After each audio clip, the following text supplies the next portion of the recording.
Middle east में बढ़ते सैन्य तनाव के बीच जहां दुनिया में सोने की कीमतें लगातार बढ़ती जा रही हैं, तो वहीं दुबई में सोना भारी डिस्काउंट में बिक रहा है। अचानक हुई इस गिरावट से कई तरह के सवाल और उलझने लोगों को होने लगी हैं कि आखिर ऐसा हो क्यों रहा है। कहीं ये कोई अफवाह तो नहीं? क्या सच में सोना चांदी दुबई में अब सस्ता हो चुका है? आइए आपको बताएंगे जंग के दौरान सोना महंगा होने के बजाय सस्ता आखिर क्यों हो रहा है। नमस्कार, आपके साथ मैं पल्लवी रविंद्र सिंह। देखिए, दुनिया भर में सोने के सबसे बड़े बाजार के रूप में मशहूर दुबई से एक हैरान करने वाली खबर सामने आई, जिसको देखकर सभी चौंक गए। जहां एक तरफ ईरान और इजराइल के बीच छिड़ी जंग की वजह से अंतर्राष्ट्रीय बाजार में सोने की कीमतें आसमान छू रही हैं, तो वहीं दुबई के व्यापारियों ने सोने पर भारी डिस्काउंट देना शुरू कर दिया।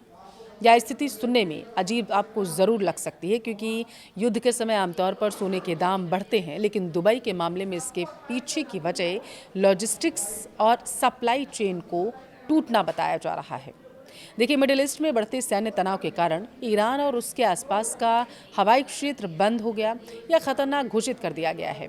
सोना आमतौर पर यात्री विमानों यानी कि पैसेंजर एयरक्राफ्ट्स के जरिए ही एक देश से दूसरे देश जो है वो भेजा जाता है, ये जानना आपके लिए ज़रूरी है।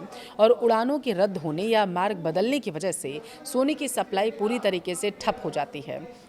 दुबई के ट्रेडर्स के पास सोने का भंडार तो है, लेकिन वे उसे मुख्य ट्रेडिंग हब जैसे कि लंदन या न्यूयॉर्क तक पहुंचा ही नहीं पा रहे हैं, क्योंकि अब सोने को स्टोर करने और उसका बीमा यानी कि इंश्योरेंस कराने की लागत बढ़ती जा रही है लगातार, और इसलिए ट्रेडर्स उसे दबा कर रखने के बजाय $30 प्रति औंस तक के डिस्काउंट पर बेचने को मजबूर हो चुके हैं। ये कहना यहाँ पर कोई दो राय नहीं होगी। देखिए, वो चाहते क्या हैं? वो चाहते हैं कि अनिश्चित समय तक भारी भरकम पेमेंट करने के बजाय कम कीमत पर ही माल निकाल दिया जाए। अब सोने को सुरक्षित पहुँचाना हमेशा से देखिए एक देश की और दूसरे देश तक जब वो पहुँचता है तो ये बड़ी चुनौती मानी जाती है। जंग के कारण शिपिंग और इंश्योरेंस की लागत जो है वो 60 से 70% तक बढ़ चुकी है। ये तो आप सबको पता है। हालांकि कुछ ट्रेडर्स ने ओमान या सऊदी अरब के रास्ते ज़मीन से सोना भेजने का विचार ज़रूर कर लिया है, लेकिन बॉर्डर पार करने में शामिल जोखिम और सुरक्षा चिंताओं की वजह से कंपनियां इसमें हिचकिचा रही हैं। जल्दी डिलीवरी की कोई गारंटी न होने के कारण कई खरीदारों ने अपने नए ऑर्डर भी पूरी तरीके से रद्द कर दिए। अब इसका भारत पर क्या असर होगा वो जानिए।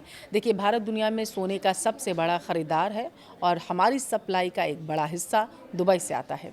इस संकट के दो पहलू हैं, भारत पर दिख सकते हैं। देखिए, बड़े डीलर्स का मानना ये है कि कई शिपमेंट फंसने की वजह से भारत में फिजिकल गोल्ड यानी कि असली सोना की उपलब्धता जो है उसमें शॉर्ट टर्म कमी आ सकती है। भारत की सबसे बड़ी रिफाइनरी भी अपने कच्चे सोने का करीब 10% हिस्सा मिडिल ईस्ट से ही लेता है, जो फिलहाल अब पूरी तरीके से रुक चुका है। राहत की बात यहाँ पर यह है कि भारत में फिलहाल पैनिक जैसी घटनाएं सामने निकल कर नहीं आ रही हैं। जानकार ये कह रहे हैं कि जनवरी में भारी मात्रा में किए गए इंपोर्ट की वजह से भारतीय डीलर्स के पास पर्याप्त स्टॉक अभी मौजूद है। हालांकि कब तक रहने वाला है ये देखने वाली बात होगी। अभी शादियों का देखिए मुख्य सीजन आने में थोड़ा समय है, इसलिए शॉर्ट टर्म मांग कम है और पुराने स्टॉक से काम लोग चला रहे हैं। आगे क्या होगा अब आपको वो समझाते हैं। बाजार विशेषज्ञों का मानना है कि अगर यह युद्ध कुछ हफ्तों में शांत हो जाता है तो स्थिति कंट्रोल में आ जाएगी, लेकिन अगर तनाव महीनों तक खिंचता है तो भारत के बाजारों में सोने की भारी किल्लत देखने को मिलेगी, जिससे घरेलू कीमतों में ज़बरदस्त उछाल आ सकता है। फिलहाल स्पॉट गोल्ड अंतर्राष्ट्रीय बाजार में 5,000 प्रति औंस के करीब ट्रेड कर रहा है।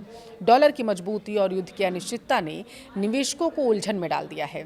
कमोडिटी एक्सपर्ट्स मानते हैं कि युद्ध के बीच जबकि जियोपॉलिटिकल टेंशन हाई पर है, बावजूद इसके सोने चांदी की कीमतों में गिरावट आ रही है, जिसकी सबसे बड़ी बात है कि उसकी डॉलर में मजबूती है। डॉलर की मजबूती के चलते निवेशक सोने के बजाय अमेरिकी बॉन्ड में निवेश बढ़ा रहे हैं। वहीं डॉलर की मजबूती के चलते दूसरी करेंसी में भी सोना खरीदना महंगा हो रहा है। वहीं फेडरल रिजर्व की ओर से ब्याज दरों में कमी नहीं आने से सोने की कीमतों में सपोर्ट नहीं मिल पा रहा, और इसके अलावा निवेशक सोने पर प्रॉफिट बुकिंग कर रहे हैं। वहीं इंडस्ट्रियल डिमांड कमजोर होने के चलते चांदी की कीमत में गिरावट आ रही है। युद्ध की वजह से इंडस्ट्रियल डिमांड में गिरावट आई है। तो वहीं कुल मिलाकर आप कह सकते हैं कि सोना चांदी दुबई में भले ही सस्ता है, लेकिन आने वाले समय में भारत में ज़रूर इसके दाम आसमान छुएंगे।